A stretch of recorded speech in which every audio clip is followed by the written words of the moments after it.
survived week 1, which is a feat in itself. So this week we're going to start on our project groups and stuff, but we got a couple of things to talk about before that. First of all, Alex, would you like to talk about Esw membership? Yeah. Okay.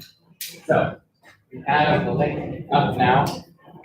It works, which is always us. So you go to our website, membership, and right here is where you pay for dues. And all it asks for is your name, email, and comments, but you don't really have to put anything in there unless you want to leave us a nice message. Yeah, and so benefits of being a member is you get to go on all of our trips. You get to go to the national conference if you want to. You get to be on multiple projects. You can be a project leader. So there's a lot of pros to it. Plus, you have to pay for the semester anyways. So if you just started now, then you'll be able to do quite a bit more. Okay, thank you very much.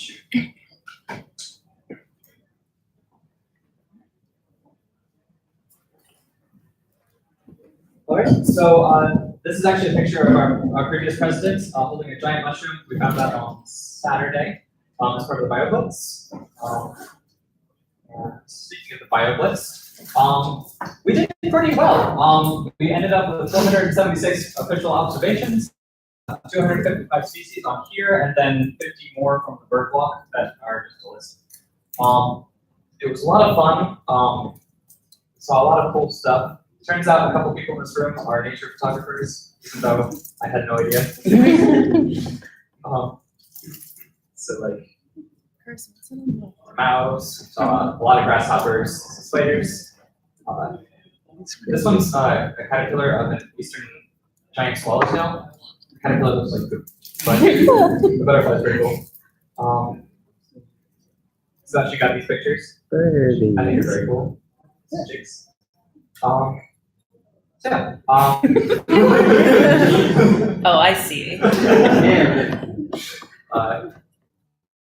yeah, so I guess but yeah, we covered most of campus, and I hope you guys are able to come out next semester, because we're not next year, if we do this again. I think it was a lot of fun. Now I believe the next thing is I think so. Oh wait, no, Kira. Yeah, so we have events coming up. We're partnering with Seal, which they're normally next to us. They're downstairs today, but they're doing a sustainable social, so advertising to everyone on campus to just come hang out by Gracie's. They're gonna be grilling up stuff. We're gonna be there with long games, slack lines, frisbees. Really just a chance to hang out and essentially recruit people.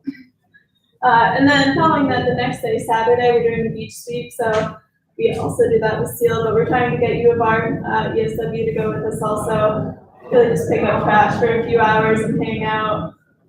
Super exciting, but it's actually usually a lot of fun. I don't know if anyone's going to ask.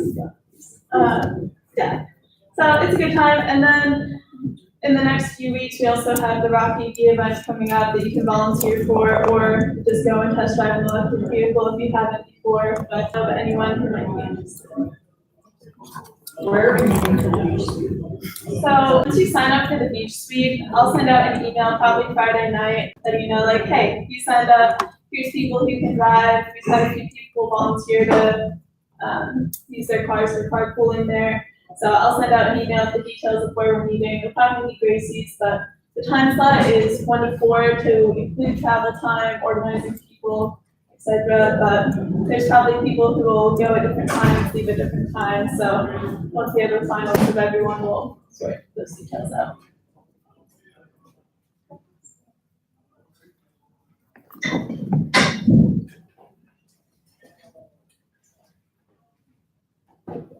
Okay, let's get right to questions. I'll do the presentation. Sorry guys. Oh, there we go. Okay, that was so before we break out into project groups, I just want to go over a new project opportunity that was from. So most people know GIS, this building, and RET, because it was building. So over the past year, GIS has been developing a new line of automation products. It's really great because it's really helping establish a new set of standards for high quality and just like operational excellence in industry, and this is across industries in the US. So environmental sustainability is the primary focus for this project. This work has been done on a really conceived idea of an instrument that not only provides inverse reactive current on unilateral phase tractors, but also helps the automation of carbon granules. GIS, they call this the retro vocabulary, as you can see at the top of this. This is a term that most of you are probably familiar with. If you're not, then you've probably heard the term turbo encabulator. That was developed by the US during World War II, which really helps quality of animation. What's the word I'm looking for? Automation. No. Automation, there we go. So basically, the only new principle with this revision of the project is that instead of power being generated by the interaction of conductors and fluxes, it's produced by the modal interaction of magnetoreluctance and capacitive reactance. So this is the original product. There's basically a pre-magnetic annulite that's mounted on a malleable logarithmic casing it's in such a way that there are two spurting bearings that are in direct line with a pin and bearing stamp. Sorry, just looking at some of my notes, this is a new project. So the lineup for this project consists of 6 hydrocoptic Marshall vanes that fit super well with the end action from their wing shafts so that side bumbling is prevented. The main windings of your normal deltoid type, placed in pin, dermic, semi-boiled slots at the stator. And every seventh conductor is connected by a non-reversible trim pipe to the differential girdle springs on the up end of the regulators.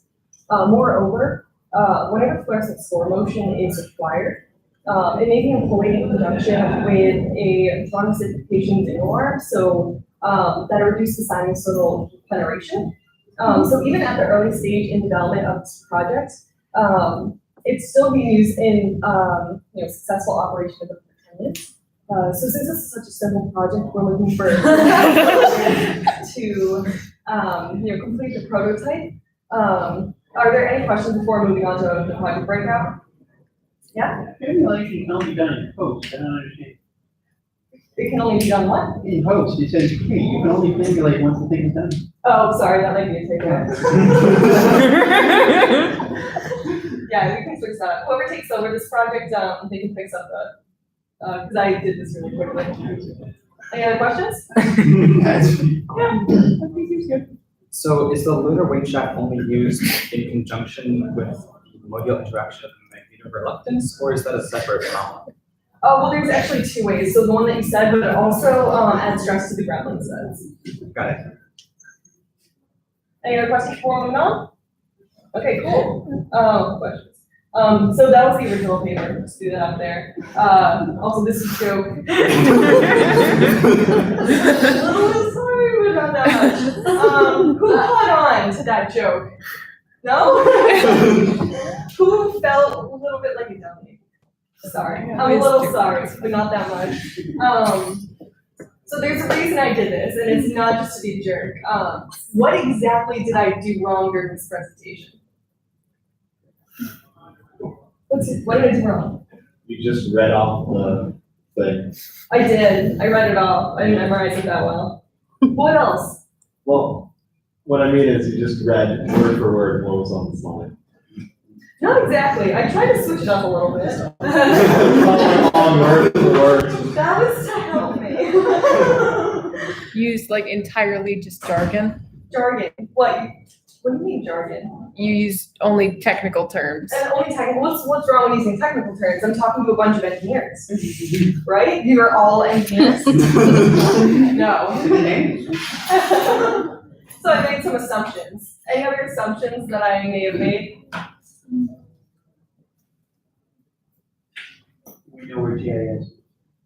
I did assume you knew about GIS. I assumed you knew all about the turbo tabulator. Yeah. What else might I have assumed? What else did I do wrong during that presentation? We'll have a question. Yeah, you raised your hand and I just skipped right over it and I said, I don't care what Jake's questions are, I'm finish my presentation. What about, I pointed out different parts of this, but I didn't actually show you where they were, what they were, right? Yeah. Yeah, so obviously this is the base plate of pre-cannulated angulate. Surmounted on the logarithmic casing. Gosh, I should have known that already. Anything else? There was too much text on the slide. There was so much text on the slide, right? Yeah. So you're not focusing on me, you're focusing on that. Yeah. Also, there was only one slide I could have done, that was like a couple minutes. Maybe I could have gone through 2 or 3 slides. So the reason that we did this is because when you're working with your project groups, effective communication is really important. So what better way to learn about effective communication than to be a jerk? So first of all, a lot of that presentation I just saw was taken from the internet. I stole all of that. That wasn't my presentation. I don't remember who did it. I Okay. tried. Sorry. That's another thing that you shouldn't do during your presentation. Okay. So in order to move this along, we have a presentation prepared. What we like to call it 3x5. It's 3 slides in 5 minutes. Where we go over some aspects of something that we are all should know more about. In this case, communication. How not to do it, and more importantly, how to do it better. So, So I switched it up, so I have to go first now, sorry. okay. So when speaking with individual people, if I was speaking just with Jake, I would ask, what is your background about retrocabulators before speaking to him about it making something. The other thing is you try not to be condescending. You don't want to talk down to them in any way. And a lot of that can be prevented by asking first. Second of all, when speaking to a group, try to write to a 5th grade level. I know that can be difficult to do without being condescending, but use words that everyone's familiar with. Don't say Marsal veins, things like that. I don't know what that is either. Avoid implicit bias.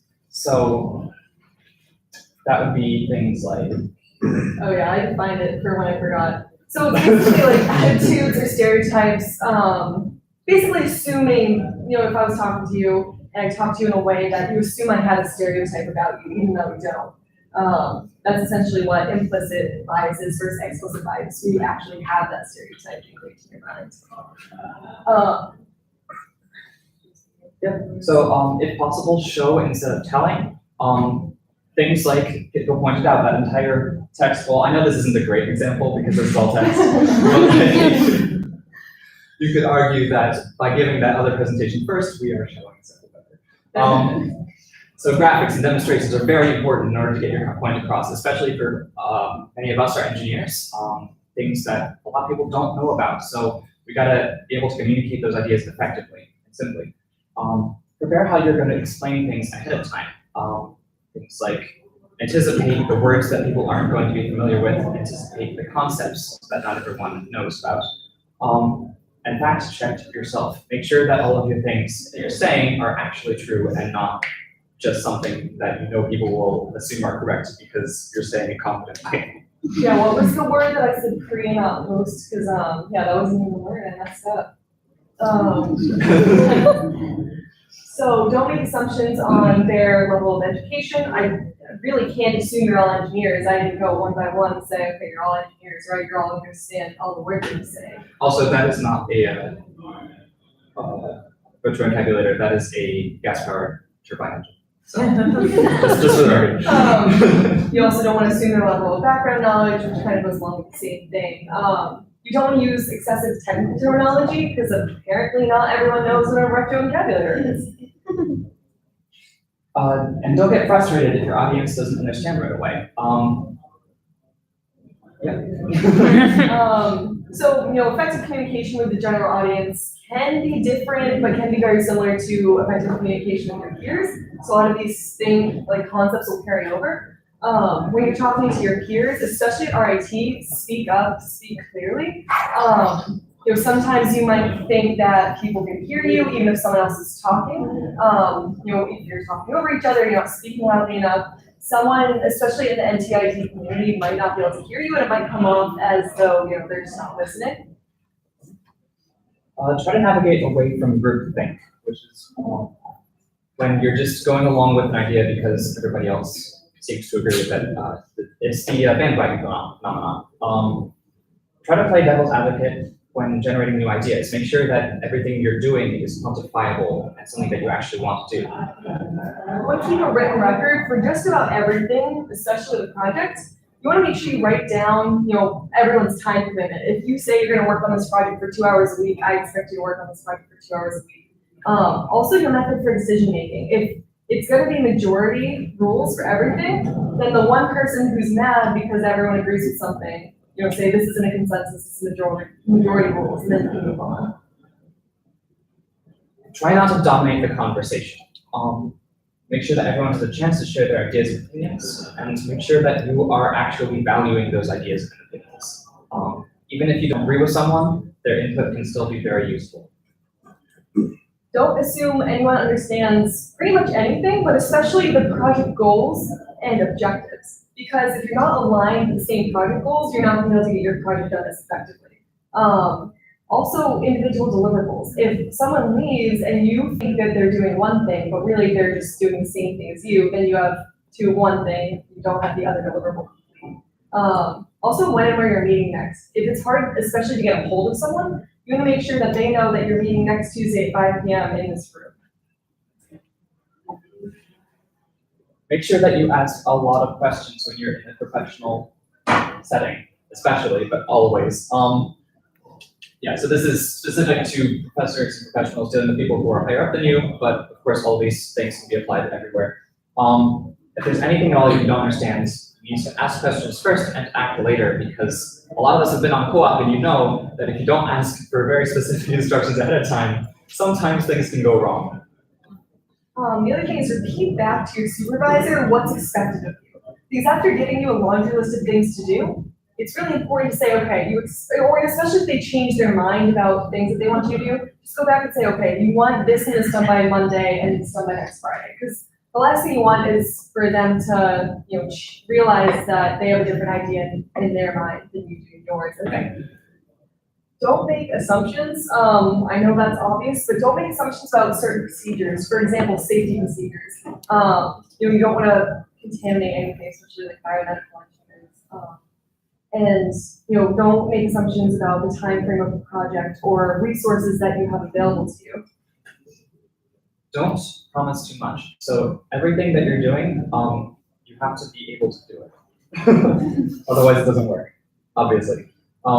Everything that you go out to do, it's negotiable. So if you think that, well, I can definitely do this thing, but not by Friday, then you have to say that. Otherwise, everybody's gonna be disappointed.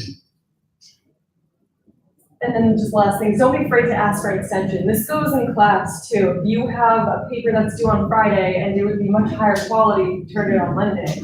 So worst case they say is, no, you're turning it on Friday. And sometimes quality is more important to professors as well as professionals. So yeah, what we just did, we called a 3x5. Who here's done a 3x5 for our club before? Cool. Well, I think these are both of yours. Do you want to talk a little more about? Yeah, sure. So, ask Jake if you have any questions, basically. He's very good at this. We had one last year about biomimicry, which is very interesting. Much more interesting probably than communication, sorry about that. And one about the solar team, what they were up to last year, which is also very interesting. So the reason we bring this up now is because later we're going to be talking about it a little bit more, but also because if you're ever interested in doing a 3x5, it can be about any topic, really. The last topic we had can be environmentally related, but really wasn't. But anything that you think is effective for this group of people.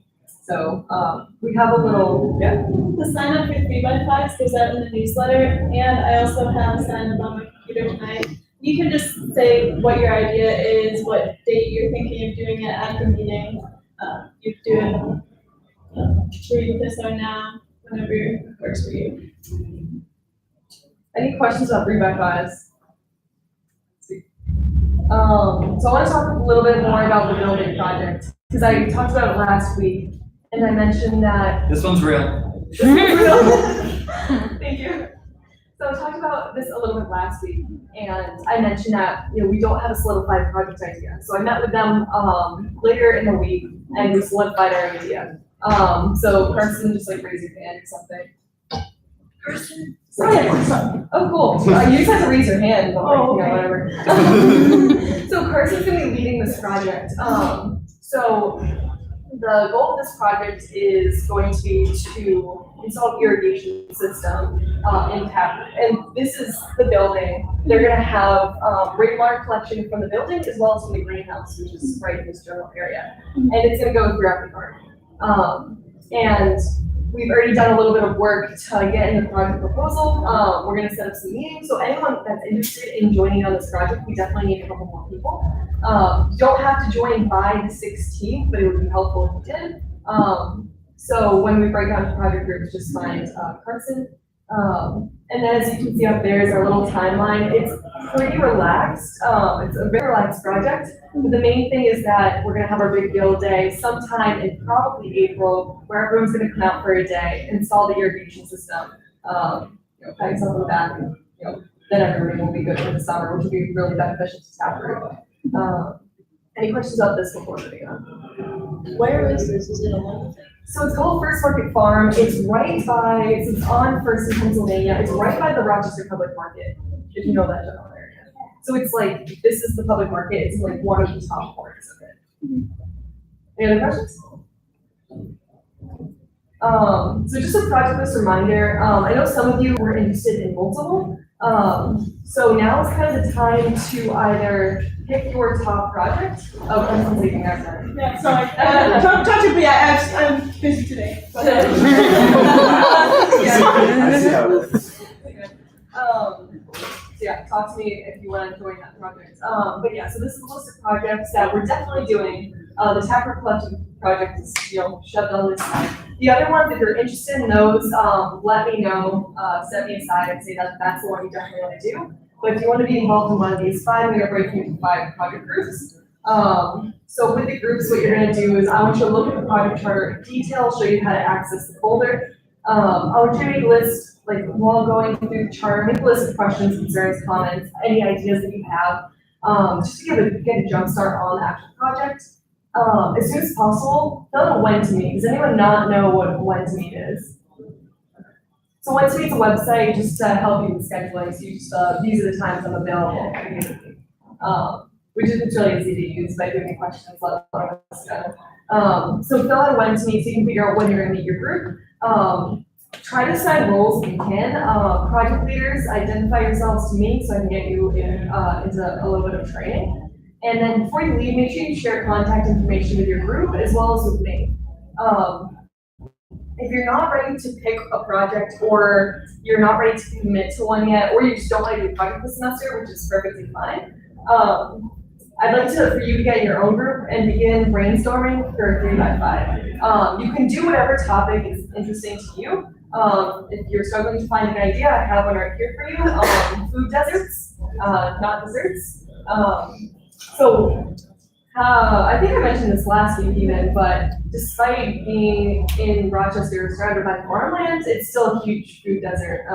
It's pretty interesting to look at the history and kind of see why. So I think it would be cool if people are interested in presenting that.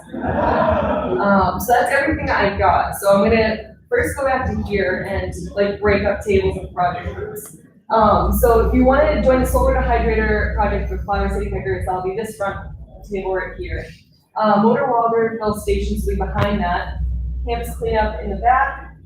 And then on this side, it'll be community garden solar installations, water for South Sudan, and then Taproot collective building projects. If you are in any other category, meet the very middle. Ready, break. Push the tape.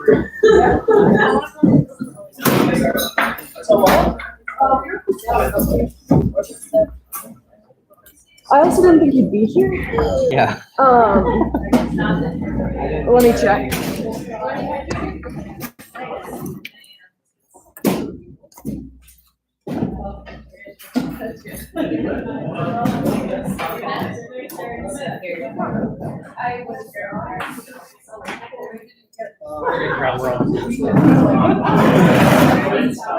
What is this?